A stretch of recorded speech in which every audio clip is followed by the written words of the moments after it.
So, the Doctor Who New Year's Day special has arrived. Yes, resolution. Oh, and Happy New Year, by the way. So, right off the bat, I'll just say it. It wasn't bad. In fact, it was about as good as it's going to get with this version of the series. And so this puts it kind of in the same category as Kerblam, I will guess. In that it works as a Doctor Who episode. It's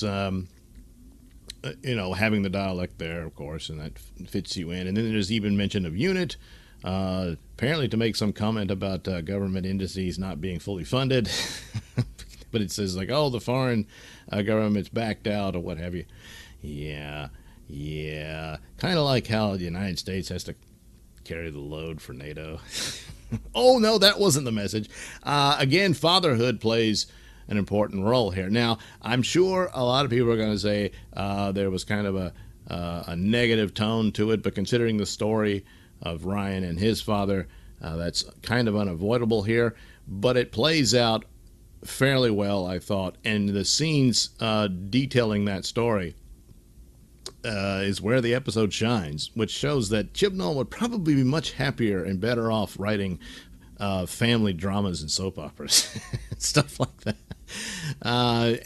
But it was integral to the ultimate plot because the Dalek ends up possessing Ryan's father, and they have to save him and all that, and then they reunite and patch things up, only to say goodbye so that Ryan can go back in the TARDIS and go into space. We'll catch up later. But what have you. So the thoughts of the plot that were pretty obvious when the show was announced was, yes, it was just a single Dalek, and this Dalek, which we learned was a reconnaissance Dalek, went to the Earth to scope it out and report back to the Daleks and send for the fleet to come invade it. And, well, it must have gotten attacked by this medieval army that defeated it. Now, how in the world could they do that? If you've seen a lot of different episodes of Doctor Who, and this one included, if you can get behind a Dalek, you pretty much got him. So, I think a good enough of an army attacked it, got around in the back, and just wailed on it with axes, swords, and mallets. And that was that. So apparently they cut up the Dalek and gave it to 3 appointed custodians of the pieces of the mutated innards of the Dalek, and went all over the planet to bury it somewhere. Now, this was over the top and very foolish. I think they could have just dropped that whole scenario and just bury the Dalek at the site of the battle. And in the excavation, of course, what happens is in modern times, 2 archaeologists are excavating a site, and they inadvertently awake the dormant Dalek, and it somehow transports its other parts through spatial distortions. I didn't know the little mutated Daleks have these superpowers that happens, but yeah. See, all that could have been avoided if you'd have just said, look, they buried the thing at this battle site, and now centuries later it's being excavated, and you woke the monster. So that's kind of a dumb thing to do. I don't know why. I guess the world came together, kind of like the tribes of man in Atlantis and the Amazons and Justice League when they fought Steppenwolf. Yeah. Justice League's not a film you want to copy. And so anyway, so the Dalek wakes up. It takes possession of one of the archaeologists, the girlfriend of the other one, and oh boy. And so that was kind of interesting too, where you hear the mutant's voice, and it's much different than what you normally hear from a Dalek, except that I think it got a little too emotional. But, what state of mind would you be in if you've been asleep for, 1,000 years? Oh, no, wait, more than that, 2,000. What did they say, the 9th century, I believe? But I would have pushed it back further, but whatever. Anyway, and apparently they live forever unless you actually, fry them or something. But other than that, the basic adventure of it, the investigation, it all more or less works. The Dalek ultimately is able to rebuild its outer shell with spare parts, so of course it doesn't quite look like you're used to, but close enough, and it's explained throughout the story. And I imagine that's something they had to get around because they just weren't going to give them the money to do a full-on story of the dialects themselves. So, and this is as good as it gets. And so, yeah, okay, that works. And so the dialect has to contact the fleet, and they're probably, who the hell are you? I thought they might have brought in the other dialects, and like it would deem this dialect inferior to them now because it's an older version, and just exterminate him. He's like, wait, no, but oh well.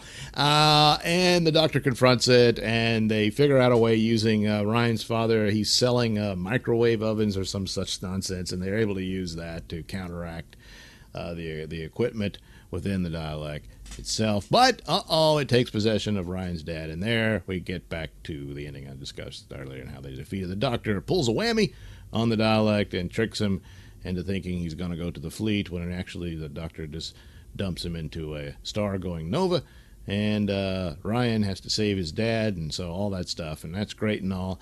I imagine, again, the looking at how fatherhood it was treated in It Takes You Away, which was really awful, and men in general. But in this one, it fits within the story, and it actually has a good resolution to it. But there was one of these throwaway lines that the doctor keeps doing, and you wonder, is this a hint about the doctor's history or something they're, writing into it? Where Yaz and there's thinking, wow, the fathers, it's tough to deal with sometimes, or something like that, and the doctor says, yeah, or so I've been told. So at first I said, oh, is this suggesting that the doctor never had a father, or is it suggesting that the doctor's referring to herself when she was a father? Because there's Susan was the granddaughter, so that of course means there was a child of the doctor at some point that we never got to know anything about, unless of course Susan really wasn't the granddaughter and was just sort of adopted or something. But then why call it? Well, whatever. It probably means absolutely nothing, just like the talk about grandmothers and stuff means absolutely nothing. So yeah, so what?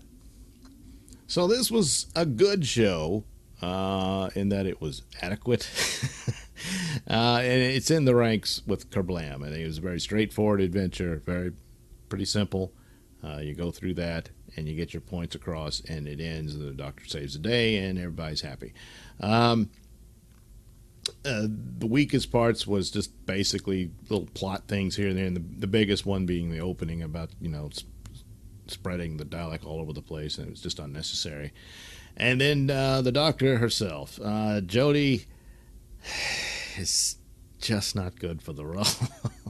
She had some moments here. They're probably the best one, and I think some people will interpret it negatively, perhaps because of the treatment of men and fatherhood and whatnot. But when Ryan's father arrives and the doctor just blurts out what everybody's thinking, when most people would just, well, let's not just do this. But the doctor just says, hey, you weren't at the funeral, and Ryan was pretty upset about that.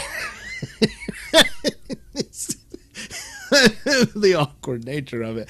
And so, it's things like that. And so with a script and with somebody who understands it well enough, and someone else besides Chibnall, even though this was Chibnall, and so plot and whatnot and the idea, but I think someone could have written this better. And maybe, just maybe, Jodie herself could be an adequate doctor. I don't really see any greatness here. I'm not going to see her pull it off like Matt Smith did and that sort of thing. So is this, in my previous videos said, hey, can the dialect save Doctor Who? No, it can't. This was just a good episode. This isn't some great classic. It's not, Caves of Androzani. It's certainly not Genesis, which is, in my opinion, the pinnacle and the masterpiece of Doctor Who. But I don't think you can hope for anything like that anytime soon. And I don't just mean because you have to wait till 2020, I guess, in the fall for new Doctor Who episodes. Yeah, whatever. All right. So that's it. That's what they got. And so that gives us about, 2.5 good episodes of Doctor Who, because I sort of liked how The Woman Who Fell to Earth started, and Kablam was, good out of the batch, and then this one. The last one could have been good, but kind of fizzled with some dumb things. Oh, yeah. The Doctor constantly lecturing people about killing, and boy, she murders this stuff.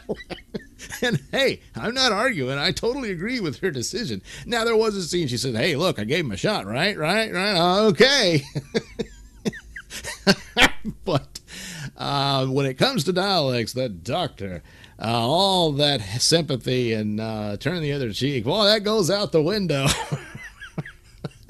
When it comes to them. So those are everybody else. Giant murdering spiders.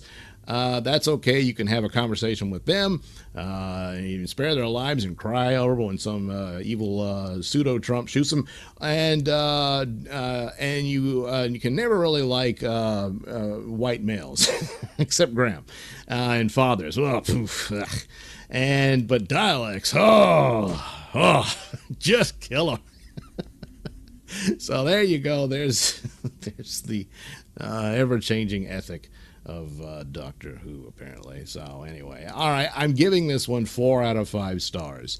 That's probably as good as it's gonna get, and a lot of this, granted, is through the lens of being compared to the other episodes of Series 11, and so had this been a spectacular run, then this one would probably be sort of but so we got to take that into consideration too. So there you have it. This is as good as it gets from me. All right, so there you go. 4 out of 5 stars for Doctor Who Resolution. Just Resolution, not Resolution of the Daleks. It's another little pet peeve there. But there you go. Thank you for watching and listening. Say, why not like and subscribe, and check out the link description below. That'll take you to my mini stores that have plenty of goodies for you.